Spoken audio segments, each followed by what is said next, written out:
So Necros made a video saying that Magik was broken, and now everybody and their mother is out here banning Magik. But is she actually broken though? Let's talk about it.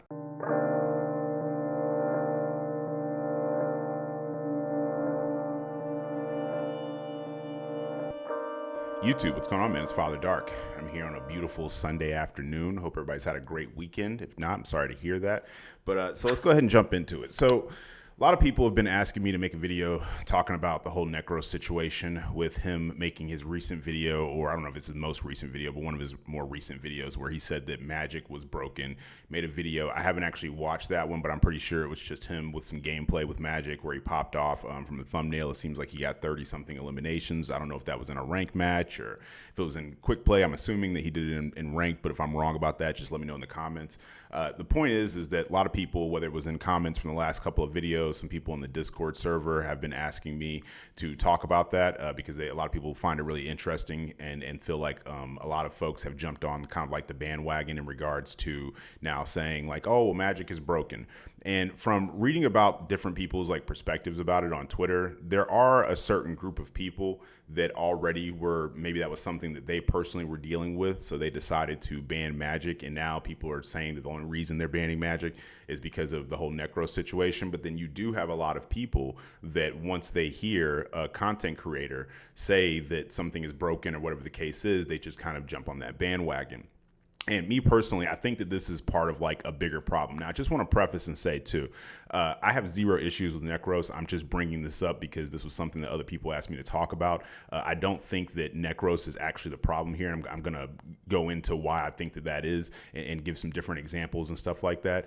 So I just wanted to preface and say so people don't go, oh, you got a problem with Necros. No, but here on this channel, I don't promote any kind of beef or animosity toward other content creators.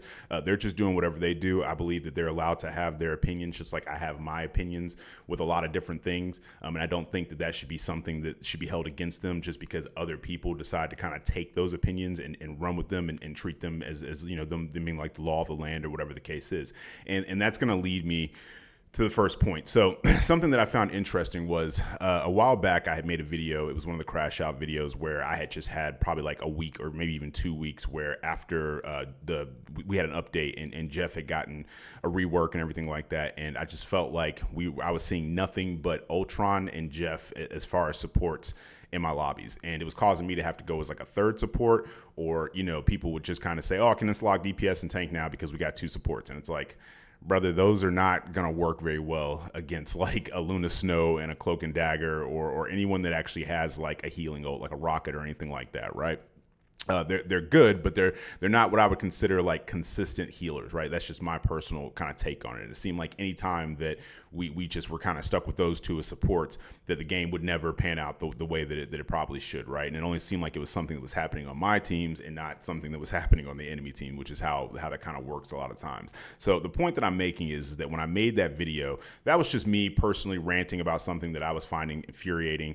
And a lot of people in the comments were, you know, they were like, oh, well, you're pushing like this hate train toward Jeff and Ultron, and you know, content creators, they should be mindful of the fact that they have a voice and that people listen to them and yada yada yada. And the thing that I find interesting about it is that on this channel, I actually have always promoted people to think for themselves. I don't like living in an echo chamber. Now, that doesn't mean that you have to disagree with me. If I say that it's 2:35 Eastern Standard Time, you don't have to just say, well, no, I think it's 1:35 because who are you to tell me what time it is, right? You don't have to just disagree just to disagree. But if you have a thought on something or you think that something may not pan out the way that I'm saying it should or would or whatever the case is, whatever, you're more than welcome to disagree. I'm not one of those people where it's like my way or the highway. You have to think exactly like me. I know a lot of folks nowadays kind of are like that. I think that the internet has kind of pushed people into an area where they're more comfortable living in an echo chamber. But for me, I've always never minded like disagreeing with people. I grew up in a household where we had no issue of all of us having different opinions and kind of having round robins and talking about things and all of us giving our input and stuff like that and debating stuff all the time. So for me, that's never really been an issue. But I can see how from a lot of people's perspective, if you just enjoy playing this character or whatever, and then you do have content creators that come out and say, oh, well, this is broken, and now a lot of people start to kind of like jump on you and feel a particular way. And like I said, the thing is that when I made that video, that was just me venting my personal frustration. Was it something where I was trying to get everyone to agree with me or anything else? No. But if people did agree, or they had already agreed or whatever, that was one thing. But if you disagreed, you're more than welcome to talk about it in the comments. And I usually try to respond as much as I can before the comments kind of get out of hand. But still, like I said, there were a lot of people that were very frustrated that I even brought that up to begin with. And they were looking at it from a perspective of, oh, you're trying to like push this hate. And that's kind of how I feel like that the Magik players kind of feel now, because now there's a lot more people that are banning Magik than they did before. Now, the thing I find interesting about this too is that there are some people that actually do genuinely think Magik is a problem. They might struggle. Everybody kind of has like strengths and weaknesses in this game. And I talk about that a lot too, about like playing against your weaknesses, because you can actually turn a weakness into a strength. It's just like anything else. If you were working out and maybe you were skipping legs, that doesn't mean that you're just, you can't do leg day workouts and stuff. It just means that you got to put more time and energy into that and strengthen that area. And to me, it's the same exact thing when you're playing this game. So anytime that I struggle against something, I tend to try to play that character so that I can understand the character and what their weaknesses are. And once I've died enough to better players that really understand how to counter me or handle me or whatever the case is, then I can go back and I can use that information myself when I go against those characters. And a good example of that is Spider-Man. And it might actually be some gameplay in the background from a custom match that we had yesterday, where I was playing against someone who just focused me the whole entire time as Spider-Man. Now, the thing is that I have zero problem with being focused as a support player. When you have certain characters like Black Panther, Magik, Iron Fist, Spider-Man, etc., in my head, those characters, like, their whole thing is to put pressure on the back line. Same thing with like a Venom or a Captain America. And even if you're not getting the eliminations, just putting the pressure on them is enough to where it's hard for most support players to focus on being able to heal while also being attacked. Now, a lot of people get it confused and they think, oh, well, what if there's like Black Panther and a Spider-Man and a Magik and they're all diving me? Brother, that is you're going to need some help from your team at that point. You're not going to be winning 1v3s like that realistically, unless those players are just absolutely terrible. But when you're being dove by like one particular person or being focused, kind of like in this match where I was being focused by the Spider-Man the whole entire time, there is a way to be able to make that person leave you alone or delete them, and then also be worried about your team at the same time. And it just requires a bit more of awareness and game sense and stuff like that. But it's something that is not impossible. And this all came from originally when I first started playing the game. I primarily played support because I wasn't very good at the game. And that's what people said. They said, hey, if you're not very good, let other people DPS, let other people tank. And it started out, I was playing support, and I was constantly just getting dove all the time. Whether it was Iron Fist, Magik, Black Panther, Spider-Man. But a lot of times it was Spider-Man that was constantly focusing on me. And I didn't really know what to do because I didn't understand Spider-Man that well.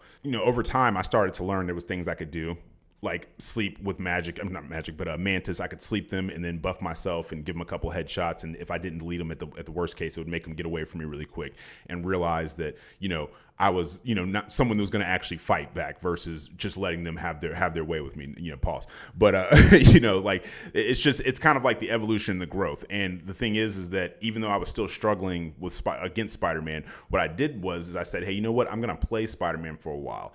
And, that way I'll be able to learn his strengths and weaknesses. And I actually really started to enjoy Spider-Man to the point to where I got him lured. And I regularly, whenever I get a chance, and I do get a chance to play DPS, we'll play Spider-Man. But that is rare when you're a flex player that you actually get a chance to play DPS. Point I'm making is that once I did this, I made a whole entire video explaining Spider-Man's strengths and weaknesses and how you can counter him as a support player. Because being someone who plays both roles, I understand it from both perspectives. I understand what it's like when you're trying to focus the back line, and it's hard because the healers are working together, and how simple things like with Cloak and Dagger, you have to put so much work in to be able to take these support players out. And if they do something as simple as just put a C&D bubble down, the amount of healing that is being done to them is enough to counter whatever it is that you're doing, right? Unless you had like the Venom team up at the time. But that was more rare than anything. It wasn't like that was the norm.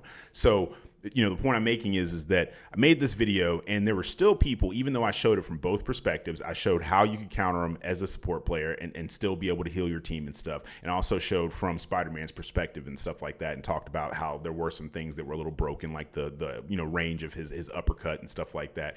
Just all these different things. People still were in the comments telling me, no, it just can't be done. And I feel like we had the same exact problem with Black Panther.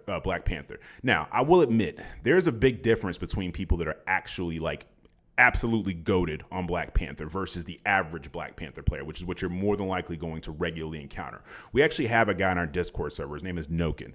This guy is like the final boss of Black Panthers. He's that guy in the anime that everybody fears, and you got to wait until seasons and seasons and seasons down the road before they even reveal this individual. He's that guy, right? And when people in our server have these debates, they always reference Noken. And the thing is that Noken is like that 1%, if not even less, of Black Panther players.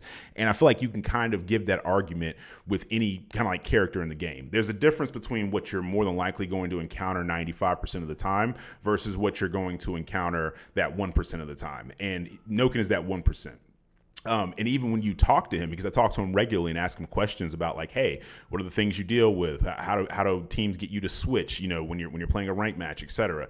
And even himself, he's admitted that the character is not so broken to the point to where he can't be deleted. Does it take a bit more effort, awareness, people being proactive and instead of retroactive? Yes, of course it does. But, at the same time, though, it's to me in my head, it's a situation where it's like, that's not broken. Broken is like, in my opinion, when there's just nothing that you can do. There's no options, nothing whatsoever, And the thing, too, is getting back to the whole Necros and him saying this particular thing.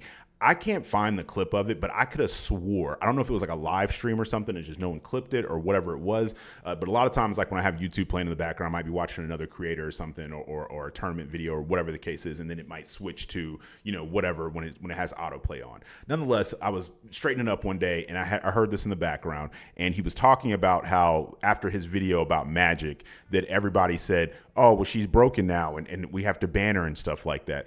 And he was kind of like joking and saying that he said that as like rage bait. And I think he also referenced too when he had done the same thing with Black Panther. I think he was like bragging to someone. He was saying, I can say a character's broken and people will immediately start banning it or whatever the case is. Now, I'm not quoting him because I can't remember if that's exactly how he said it. I just kind of remember like the idea around it. And I was thinking like, okay, well, this is what he does. He just kind of like rage baits people. He makes videos and about whatever, and he just likes to see that people will kind of go along with that or whatever. Still not saying there's anything wrong with that, right? He has the right to do whatever he wants to in regards to his content, as long as it's not hurting it or anything like that, right? So, but it made me think about back when I used to play COD. Now, the thing is that as a content creator, you want to consistently create content, but sometimes there's these areas like these dry periods where there's just not much to really talk about. There's not much happening in the game. So you would have these periods in COD where like there would be an update. They usually would release a bunch of new loadouts and stuff like that. Maybe there was like updates and changes to the Battle Royale map. There was changes to like multiplayer and stuff like that, new bundles and stuff that were coming out, et cetera, right? And people would cover that. But then once you got to these dry periods, people started kind of doing this like, the content that they would normally fall back on, which was what's the meta loadout, right? And people would take a loadout that was not meta and they would go into a bot lobby, or they would just go into a lobby that just wasn't, that competitive or whatever. And they would drop like 20 or 30 eliminations. They'd make this thumbnail where they say, is this meta now? And they would show like, the little scoreboard that has them just deleting like, all these people and stuff. And people would see this gameplay and they'd go, hey, man, I just saw where Swag or whoever this other person was said that this is the meta loadout. And they just dropped like 30 eliminations, not realizing that this individual could drop 30 eliminations with the starting pistol in the game. So it doesn't matter. Like if you take a good enough player, they're going to be able to make anything seem like it's really good. And that's just like I said, that there's like these in-between periods with live service games where, yeah, they update very often, but there's still like a couple of months in between where we're not really getting anything, or a month, whatever, like right now we have a 2-month period where for the whole season. So it's like the first 2 weeks, everything's kind of good. And then there's like this 2-week period before the mid-season update where there's not really much to do. So people are just going to talk or pick random characters to say this character might have been slept on or broken, etc. And like I said, it's the same thing in this game where people do the same exact thing, and you can call it whatever you want. But like I said before, I think that it's just a bigger problem where society is getting to this point where we have gotten so used to, and when I say we, I don't really mean myself, because I tend to just kind of try to think on my own about what I like and what I don't like and what I struggle against, what I don't struggle against, etc. But a lot of people out here are like, they're just waiting to see what another person that they respect their opinion has said on a particular subject, and then they kind of base their whole entire mindset off of that, even when they themselves, like, for example, if you're somebody who's banning Magic right now and you've never banned Magic before, you've never cared about Magic before, it's never been an issue for you. Yeah, maybe every once in a blue moon you come across somebody who's just goated as Magic, and you're like, even you admit, you're like, well, this person, that's just their thing. That's what they do, right? But if you're one of those people and now you find yourself banning Magic, well, that's kind of the problem, right? And it's kind of like, parasocial influence. It's when people feel like a strong connection to a particular person. Like, let's say you worship LeBron. You think he's like the second coming or something, right? And then he tells you a pair of shoes that you like are trash. And now all of a sudden you're like, well, LeBron said they're trash. It must mean they're actually trash. No, if you like those shoes, you should like them. And I'm not saying that LeBron said that. I'm not saying that. I'm just simply giving an analogy here. But I don't have no issues with LeBron either. I just have to put that out there.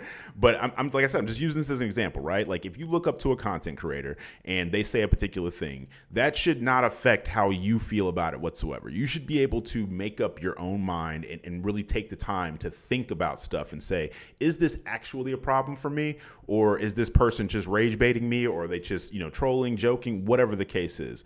And it could just be a situation, like I said, where it's just a lack of things to make content about. So they're just saying particular stuff. Like I said, I do it all the time. There's certain topics that you all recommend to me, and then I start looking them up and I see how it basically starts a conversation with people, whether it be good or bad. And I know that there's certain videos that will do better than others because people kind of like to argue. They like that drama. They love to go back and forth and pick a side. And it's tribalism. It's what people do. It's why we have sports to begin with. That there's two teams. People love to sit on their side and wear the colors of their team and sit back and yell and say, yeah, my team's going to beat your team, et cetera, et cetera. People love to do that. And it's the same exact thing with pretty much anything else. People love to just pick a side, dig their toes in the sand and say, this is my thoughts, these are my opinions, and they're better than yours. And I'll argue that all day long until I'm blue in the face. Me personally, I don't really care. I don't mind debating sometimes, but there's a difference. Like, if I notice that, for example, one of the things we kind of had to ban in our Discord or in the Discord was talking about Black Panther, because it just went nowhere. There's certain people that feel like he is just absolutely broken and he should be completely reworked or taken out of the game completely. And there's a lot of people that feel the complete opposite. They're like, no, I deal with Black Panther all the time. It's not that big of a deal to me. He is not technically, by my definition, broken. And there was just no kind of getting anywhere. And it was just something that went on for like a week and a half before finally we had to make a whole entire section. Like, if you want to talk about BP, you got to go to this section because the general chat is tired of hearing about it, right? There's a difference between that and when someone is debating something and the other person is open to new information, open to change, whether it be on either side. That happens all the time. There's been a lot of times in this game where I thought a particular thing and then someone brought new information to me and explained it to me in a way that makes sense, because that's kind of how I am, like a computer. If you tell me 2 + 2 = 4 and I thought it equaled 3, and you show me the math and how it works out, I'm not going to sit here and debate you anymore about it. It's like, oh, okay, well, that's cool. Because to me, that doesn't make me less or more of a man or an individual, whatever the case is, because I've admitted that I didn't know all of the information before, and you've presented new information to me that makes sense. But a lot of people, no, once they have a mindset about something, it's just, okay, well, this is what it is. Or if they respect somebody so much or look up to someone so much and they give them that opinion, it's just hard to get them to change their mind about it. But like I said, I do think that it's important to talk about these things because I have noticed this a lot more. There was a time when people didn't rely on content creators to formulate their opinions. They just kind of made them on their own. But at the same time, though, it hasn't really changed overall in a lot of people wanting to have some type of review or something to formulate their opinions on. And that becomes a problem when people are paid to give good opinions about stuff or reviews about stuff versus giving their genuine ones. And then there's times where let's use a movie, for example. When I was a kid, my dad used to always read the newspaper before we went to go see a movie, and that would decide if we were going to see it. So there might be this one reviewer that he watches or reads, and the guy would say, oh, I think this new Batman movie was trash. And my dad would go, yeah, I don't really think we should see this because this reviewer said it was trash. I'm like, why don't we just go see it for ourselves and find out? Maybe that guy's just not a fan of Batman, or maybe he wanted this in the movie and he ended up getting this, or whatever the case is. And I've seen this just a lot throughout my lifetime where people will use something as like a determining factor other than their self if they should be into something or not be into something. There's been a lot of times where people told me, hey man, you should watch JoJo's Bizarre Adventure. It's a great anime. It's one of the best ones of all time. And then I watched it, and I no offense to JoJo's Bizarre fans and stuff like that, I just couldn't get into it. Now, there was some scenes that were funny to me, but it just wasn't enough for me to go, man, I just really love this anime. It's amazing to me. It's just not my style. Do I have an issue with other people liking it? No, this is not my style. There's lots of times where I've recommended movies and stuff to my friends, and they watched it and they're, it was mid. And on the reverse side, they might have recommended something to me, and I think the same exact thing myself. So, everybody's different. Everybody has different thoughts and opinions and stuff. And this whole like trying to get everyone to kind of feel the way that you feel or think the way you think, or, only agreeing with someone because it's just, it would take too much time and energy to formulate your own thoughts and opinions. I think it's a very slippery slope. So, but I am curious to know what you all think. Do you all think that Magik is actually broken? Do you think that too many people are listening to content creators when they say they feel a particular way? And it could be anything. It doesn't have to just be games. It could be music, because I see that happening a lot where people will listen to an album and then they kind of wait to hear what a person that reviews music says about it, or whatever the case is, etc. It could be movies, TV shows, art, whatever, anything that you feel like people are just putting too much time and energy into these, not even just so much like content creators, but influencers as well, or reviewers, or whatever the case is. Just let me know in the comments, because I am interested. Me personally, I don't think Magik is broken. It's very rare that I come across someone that's playing Magik that I don't end up just making switch. It does happen, but it's very, very rare. It's not something where I go to sleep at night having PTSD going, oh my God, Magik. Same thing with Black Panther or Spider-Man or Iron Fist or anything like that. I feel like it's really, really rare that I come across one that's just so talented that I'm like, man, I got to ban this person. And even then I would only do that if I saw them again or something like that, right? Like just because they were just too much of a problem and no one knew what to do. But for the most part, no, I don't. But I am, like I said, I am interested to know what you all think about it. But that's pretty much all I have for this video. So I'm gonna go ahead and wrap it up. I do appreciate you all for listening, especially the ones that made it to the very end of the video. If you did make it to the end of the video, let me know. And for a little treat for the people that did make it to the end of the video, I have to just say as a disclaimer, this has nothing to do with YouTube. This is something that I do for my fans and stuff like that, and subscribers and stuff that end up joining the Discord. And this is something that I do not on YouTube, but on Discord solely. But with the beginning of the new season, not the new season, the mid-season update, I will be giving away whatever bundle that someone wants that joins. I usually do something random, like I'll pick a number in between 1 and 4,000 or something, and let ChatGPT pick it so it's more fair. And whoever gets closest to that number, or actually guesses that number, you get whatever bundle it is that you want in the game. So yeah, last time we did that, I did it with battle passes, and I'm also going to be doing another giveaway in the Discord. I think right now we're sitting at like 969 members or something like that. Once we get to 1,000, I'm going to do another giveaway, and that'll probably be around the same exact time, honestly, at the the rate that we're growing in the server and stuff. But even still, I recommend just joining the server, period. We have men and women in there, people of all different age groups, people of all different varying skill levels. We have some of the best players in Marvel Rivals that don't mind reviewing gameplay and coaching and stuff, and none of that is anything that's paid for. That's just something that they enjoy doing themselves, giving tips and tricks. We have medium skill players like myself. We have people that literally just started, like my wife, like a couple of weeks ago. They're in bronze right now. We have everything in between all of those options, right? And we regularly do customs. We do stages that are sometimes turned into videos and stuff like that. That you all, whether you're new to the channel or not, might have seen in the past or whatever. So there's just so many different options of things to do in the server. And we even, as new games come out that people enjoy playing, like Ready or Not, and the Dune game, and just different games and stuff, whenever people want, we add those into the server as well, so you can find other people to help play those games and stuff like that with you. But like I said, that's all I got for this video, so I'm gonna go ahead and wrap it up. I do appreciate you all for listening. I'm Father Dark, and I'll catch you in the next one.